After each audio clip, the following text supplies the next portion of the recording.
చూస్తున్నారు కదా పూజ.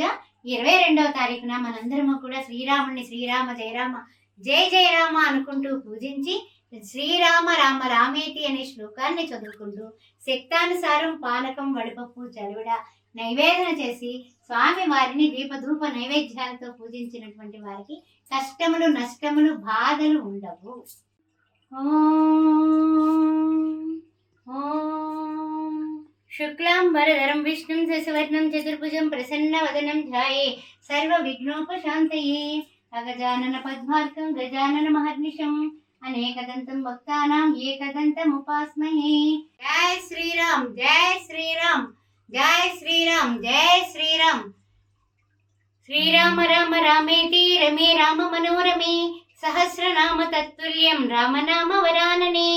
శ్రీరామచంద్రుని యొక్క దివ్యమైనటువంటి శుభ అక్షింతలు అందరి గృహాలకి వచ్చాయి కదా, మా ఇంటికి కూడా వచ్చాయి. రాముల వారు వేంచేశారు. వారికి దీపంతో స్వాగతం చెప్పి ఆ అక్షింతల్ని ఈ రోజు నాడు మనము రేపటి రోజు 22వ తారీఖు రోజున ఏ విధంగా పూజ చేసుకోవాలి అనే విషయాన్ని మనం ఇక్కడ తెలుసుకుందాం. శ్రీరామ జయ రామ జయ జయ రామ అని అనుకుంటూనే ఉండండి, సదా జపిస్తూనే ఉండండి, ఆ విషయాన్ని మర్చిపోవద్దు.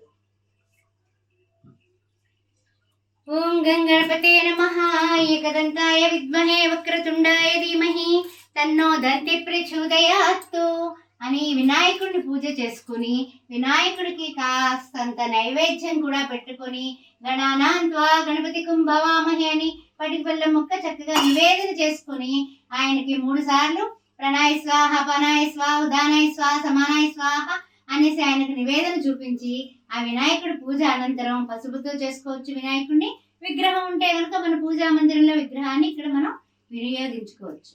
తర్వాత ఏంటంటే పసుపు కుంకుమ అక్షింతలతో కూడా స్వామి వారిని చక్కగా మనం ఇలాగ ఓం గంగణపతే నమః ఓం గంగణపతే నమః. తండ్రి నాయన రాముల వారి యొక్క రామరాజ్యం రావాలనేసి నీ సంకల్పంతో విఘ్నాలు లేకుండా మా కుటుంబాన్ని ఆశీర్వదించమని స్వామి వారికి వేడుకుంటూ గూఢాన్న ప్రీత మానస కాబట్టి ఆ గూఢమైనటువంటి ఆ చక్కెర పలుకులైనటువంటి ఆ యొక్క పటిక బెల్లం ముక్కని మనం నివేదన చేస్తున్నాం. అయిపోయింది. ఆ తర్వాత తాంబూలం దర్శయామి, తాంబూలం కూడా స్వామి వారికి చక్కగా చూపిస్తున్నాం. తాంబూలం అయిన తర్వాత ఆయన దివ్యమంగళ విగ్రహానికి నమస్కారం చేసుకుని శ్రీరామ జయ రామ జయ జయ రామ శ్రీరామ జయ రామ జయ జయ రామ అని రాముల వారికి పూజ చేస్తున్నాం. ఓం శ్రీరామ రామ రామేతి రమే రామే మనోరమే సహస్రనామ తత్తుల్యం రామనామ వరాననే. స్వామి వారికి తులసి దళాలంటే చాలా ప్రీతి. అందువల్ల అంత పవిత్రమైనటువంటి ఆ తులసి దళాలతో స్వామి వారిని పూజించడం అనేది మనకి తప్పనిసరి అనమాట. అందువల్ల తప్పనిసరిగా ఆ తులసి దళాలంతో ఈ యొక్క శ్రీకృష్ణ పరమాత్మ కూడా ఆ రుక్మిణీదేవికి ఆయన తూగాడు అన్న విషయం కూడా మనకి తెలుసు. కాబట్టి ఈ యొక్క అయోధ్య గురించి, అయోధ్య రాముడి గురించి మనం తెలుసుకోవాలంటే ఆలయం పునరుద్ధరణ చేయడం జరిగింది. రాముల వారు అక్కడ పుట్టారు. 500 సంవత్సరాలు అంతా కూడా అయోమయమైనటువంటి పరిస్థితిలో ప్రతి హిందువు కూడా రామ జన్మభూమి గురించి, రాముని గురించి తప్పించని వాళ్ళు లేరు. రామకోటి కూడా కొన్ని కోట్ల రామకోటి జరుగుతూ వచ్చింది.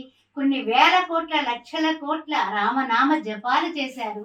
అలాంటి జై శ్రీరామ్ జై శ్రీరామ్ శ్రీరామ జయ రామ జయ జయ రామ అని అనుకుంటూ కోదండ రామ దశరథ నందన రామ దయాసాగర రామ దశముఖమర్ధన రామ ఓ దైత్య కులాంతక రామ లక్ష్మణ సేవిత రామ లక్ష్మి మనోహర రామ జై శ్రీరామ్ జై శ్రీరామ్ అని అనుకుంటూ చక్కగా పుష్పాలతోటి ఆ తర్వాత చక్కగా మనకి ఈ తులసి దళాలతోటి అంటే తులసి మాలలతోటి కూడా మనం స్వామి వారిని చక్కగా అర్చించుకుందాం. అర్చించుకున్నట్లయితే కనుక స్వామి వారి దివ్య అనుగ్రహం మన కుటుంబ సభ్యుల మీద పూర్తిగా కూడా ఆయన యొక్క అనుగ్రహం వచ్చి మనందరము కూడా ఆయువు ఆరోగ్యము కలిగి అష్టైశ్వర్యాలతో ఎంత వైభవపేతంగా ఈ యొక్క దీపాల అలంకరణ చేసుకున్నామో ఆ విధంగా 5 దీపాలు వెలిగించడమే కాదు, ఎన్ని దీపాలు వెలిగించినా కూడా మనకి కనుల పండగ ఈ రోజు.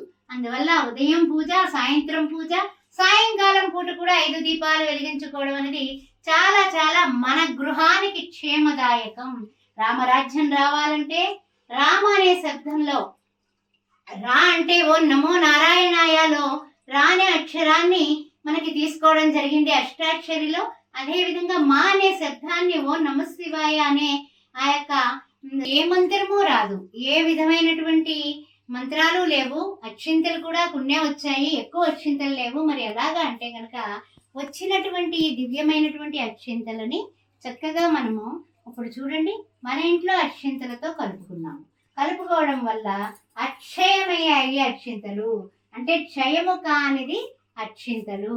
అందువల్ల శ్రీరామ జన్మభూమి కార్యక్రమంలో కొన్ని వేల మంది కరసేవకులు ఈ యొక్క రామ జన్మభూమి అనేటటువంటి తత్వంతో శ్రీరామ జయ రామ జయ జయ రామ అని మనకి అందరూ కూడా రామ జన్మభూమి ట్రస్ట్ వాళ్ళు ఈ అక్షింతల్ని శ్రీరామ శ్రీరామ అంటూ చక్కగా చక్కటి అక్షింతల్ని మనకి పంపించారు. దానిలో మన ఇంట్లో ఉన్నటువంటి అక్షింతలు కూడా కలుపుకొని చక్కగా ఈ విధంగా తయారు చేసుకొని మనం పూజలో పెట్టుకొని మన ఇంట్లో వివాహం కానిటువంటి పిల్లలుంటే వాళ్ళకి శ్రీరామ జయ జయ రామ అని పూజ అనంతరం వాళ్ళ శిరస్సు మీద అక్షింతల్ని చక్కగా ఇలాగా వేసినట్లయితే గనక వాళ్ళకి తప్పనిసరిగా మరల శ్రీరామ నవమి వచ్చేలాగా వీళ్ళకి పెళ్ళైపోతుంది, పెళ్లి కుదరడం కానీ జరుగుతుంది. ఈ విషయాన్ని గుర్తుపెట్టుకోండి. రామాయ రామభద్రాయ రామచంద్రాయ వేదసే అనే మంత్రాన్ని చదువుకోవడం కానీ శ్రీరామ రామ రామేతి రమే రామ మనోరమే సహస్రనామ తత్తుల్యం రామనామ వరాన్ని దశరథ నందన రామ దయాసాగర రామ దశముఖ మర్దన రామ దైత్య కులాంతక రామ లక్ష్మణ సేవిత రామ లక్ష్మి మనోహర రామ అని స్వామివారి పాదాల దగ్గర పుణ్యక్షింతలు సమర్పించి పుణ్యక్షింతలు మరలా మనము ఈ విధంగా కళ్ళకద్దుకుని శిరస్సును ధరించడం అనేది మన కర్తవ్యం. అందువల్ల రాముల వారిని ఎవరైతే ప్రార్థిస్తారో, రామనామ జపం ఎక్కడైతే జరుగుతుందో, శ్రీరామ అనేది ఎవరైతే రాస్తారో రామకోటిగా తప్పనిసరిగా రామ అనుగ్రహం ఉంటుంది, రామ కుటుంబంగా ఉంటుంది. ఐకమత్యానికి ప్రతీక శ్రీరామచంద్రుడు. రామో విగ్రహాన్ ధర్మ అన్నారు. రాముడు ఎక్కడ ఉంటే అక్కడ సీత లక్ష్మణ సేవిత ఆంజనేయ స్వామి ఉంటాడు.